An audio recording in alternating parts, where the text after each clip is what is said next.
আসসালামু আলাইকুম। যশোর সদর উপজেলার লেবুতলা ইউনিয়নের কোদালিয়া এবং তেজরোলের মধ্যবর্তী স্থানে অবস্থিত বিশাল এই মান্দার গাছ কালকে রাত্রে ভেঙে পড়েছে। দেখেন কি সুবিশাল মান্দার গাছ। মান্দার গাছের এক অংশ ভেঙে নিচেই পড়ে রয়েছে। এত সুবিশাল মান্দার গাছ যদি ভেঙে পড়ে যেতে পারে তাহলে আপনারা আমাদের অহংকার, এক সেকেন্ডের অহংকার আল্লাহ নিমিষেই নিয়ে যেতে পারে। এটা থেকে শিক্ষা নেওয়া উচিত যে আমাদের যতই ক্ষমতা থাকুক বা আমরা যতই ক্ষমতাশীল হই না কেন, এটা ভেঙে যেতে এক সেকেন্ডের সময় লাগবে না।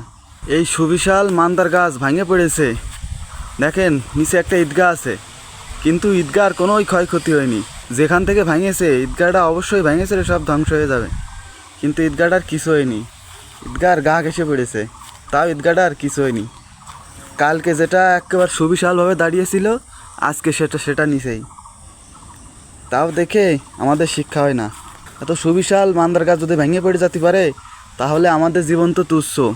শত শত বছর ধরে দাঁড়িয়ে আছে এই মান্দার গাছটি, আজ পর্যন্ত দেখিনি এমন একটা ঘটনা ঘটতে।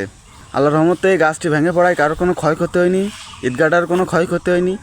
অবশ্য দিনের বেলা যদি ঘটনা ঘটতো তাহলে নিশ্চিত কোনো ক্ষয়ক্ষতির সংজ্ঞা দেখা দিত।